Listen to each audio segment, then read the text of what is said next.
selamat datang di podcast Titik Nol.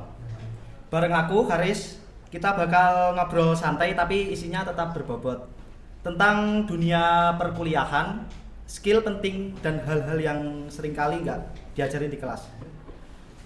Topik kita hari ini adalah kuliah nggak cuma soal IPK, skill yang harus kamu punya sejak awal.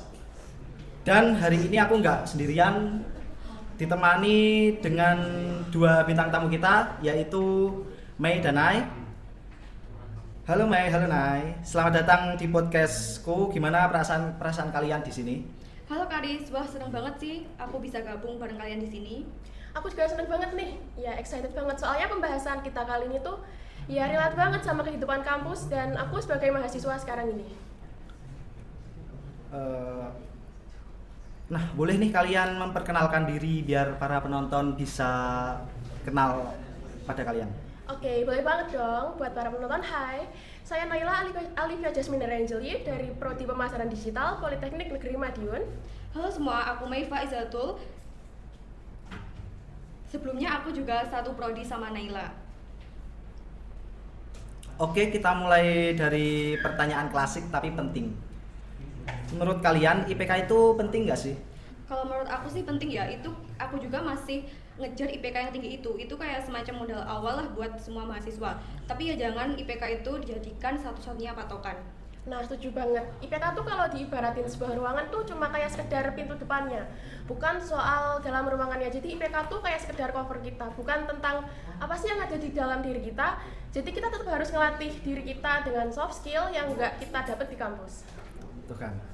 Aku juga punya teman IPK yang IPK-nya nggak 3,9 gitu, tapi dia aktif banget. Dia udah punya 2 pengalaman magang waktu masih semester dan sekarang malah udah ditawarin kerja sebelum lulus. Dan kita juga harus realistis. Dunia kerja tuh beda banget sama dunia kampus. Di kampus kita dinilai dari ujian, sedangkan di tempat kerja kita dinilai dari cara problem solving, cara kerja tim dan juga attitude kita. Bener banget. Jadi HR sekarang tuh lebih suka tentang experience kita, soft skill yang ada dalam diri kita. Jadi bukan yang dipandang pertama itu bukan tentang IPK. IPK tuh kayak cuma sekedar ya cukup tau lah IPK-nya segitu gitu.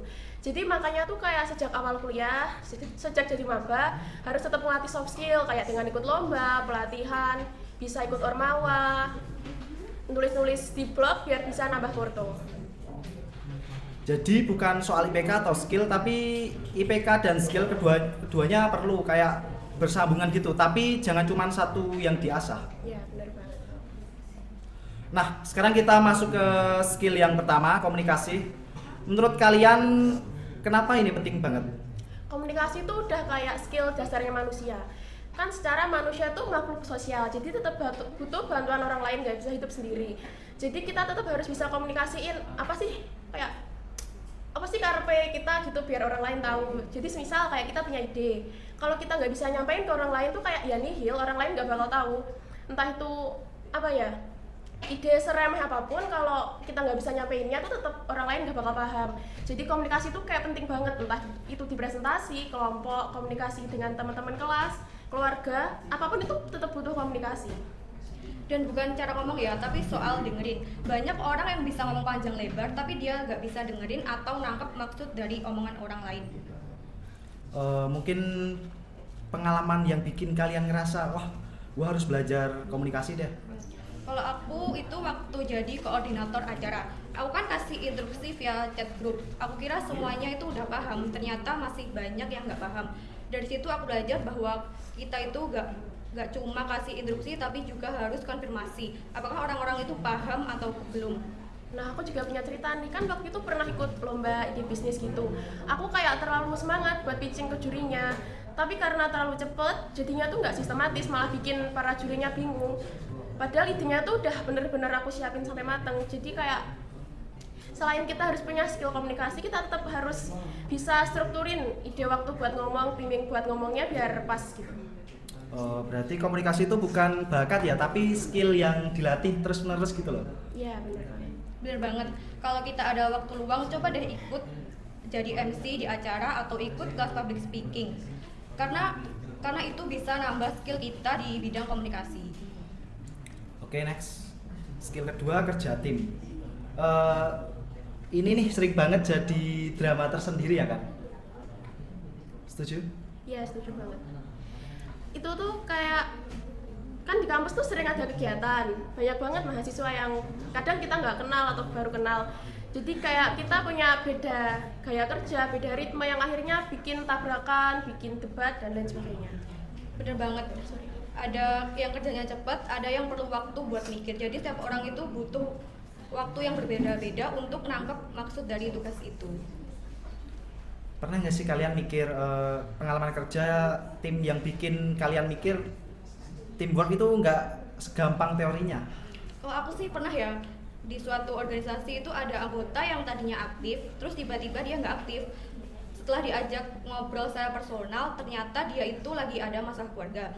Dari situ aku belajar bahwa empati itu juga bagian dari kerja tim. Kalau aku juga pernah waktu itu setim sama 3 orang yang kebetulan tuh sama-sama punya ego yang tinggi. Semuanya tuh kayak pengen jadi leader.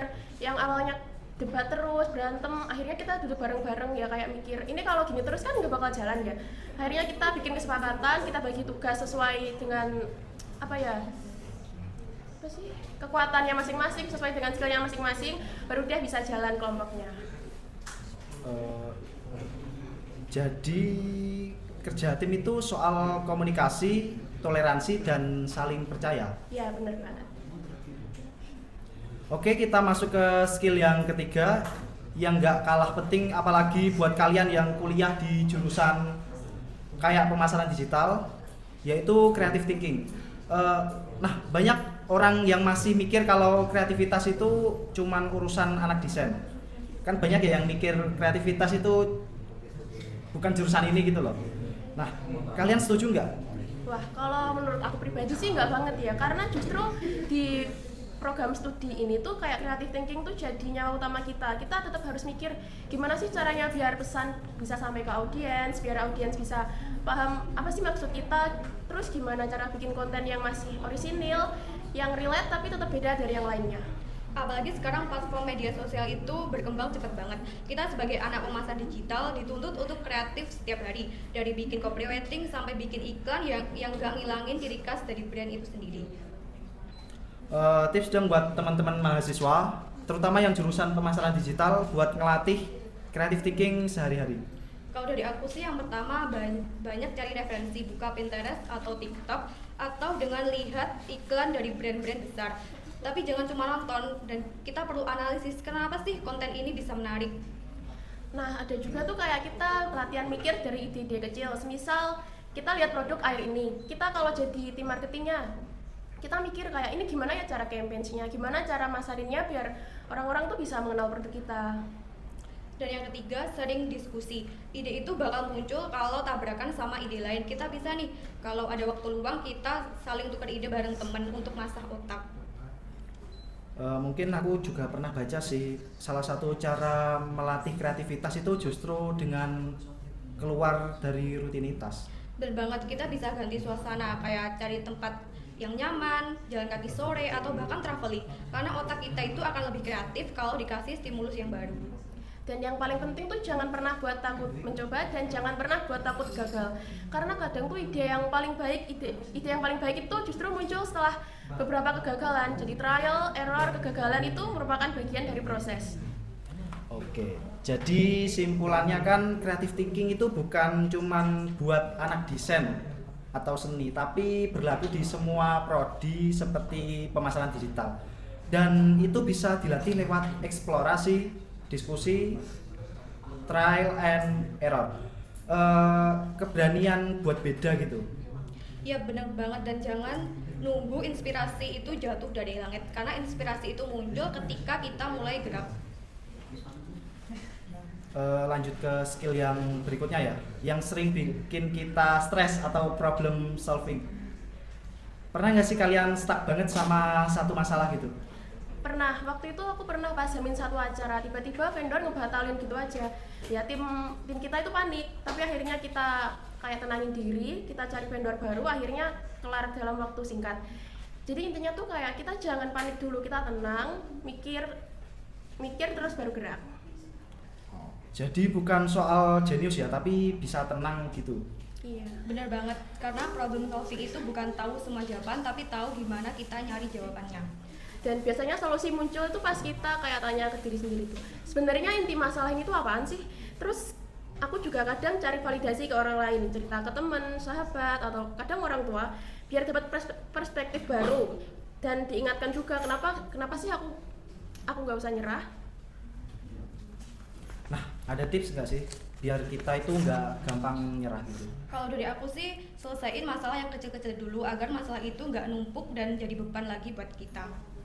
Dan apa ya, jangan malu buat bertanya, karena kadang itu ngobrol sama orang lain itu solusi daripada overthinking sendirian, nonton video-video set, nge-repost video set di TikTok gitu. Kadang kita juga harus lebih lembut ya sama diri sendiri gitu. Iya, jadi solusi terbaik tuh datang pas kita bisa menerapkan ilmu tenang. Oke, sebelum kita masuk ke penutup, ada mini game namanya skill cepat tepat. Aku bakal sebutin satu kondisi dan kalian jawab cepat. Skill apa sih yang paling dibutuhkan dan kenapa? Siap? Iya, Siap? siap. Kamu diminta presentasi mendadak depan kelas.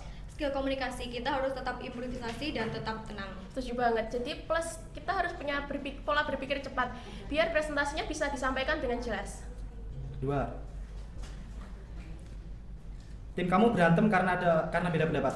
Teamwork and empathy. Jadi kita harus jadi penengah. Dan komunikasi agar semua pihak merasa didengar. Cepet banget gitu.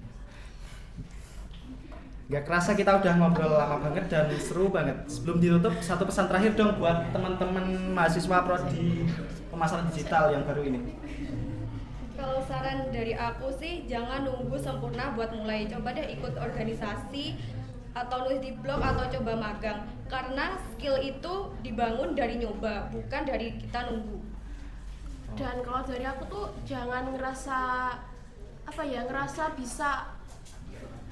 bisa ngayahi semuanya, kayak bisa megang semua bidang gitu. Jadi kita fokus aja sama satu atau dua, kita tekuni dulu. Baru kalau ngerasa udah kayak mateng banget, baru kita nyari hal baru gitu. Jadi nggak harus semua diikuti, fokus dulu satu bidang gitu ya. Iya, nggak semua harus diayahi dalam satu waktu. Pelan-pelan aja gitu. Diayahi. Jadi buat kalian yang baru mulai kuliah, fokus IPK oke, tapi jangan berhenti di situ. Latih yang dibutuhkan di dunia nyata juga. Oke, thank you banget buat Mei dan Nai udah sharing banyak hal penting hari ini. Semoga obrolan kita pada hari ini bikin teman-teman makin siap menghadapi dunia kampus dan dunia kerja nanti. Jangan lupa follow podcast ini karena kita bakal hadir lagi dengan topik-topik sempurna mahasiswa, karir, dan pengembangan diri. Sampai jumpa di episode selanjutnya. See you. See you. Bye.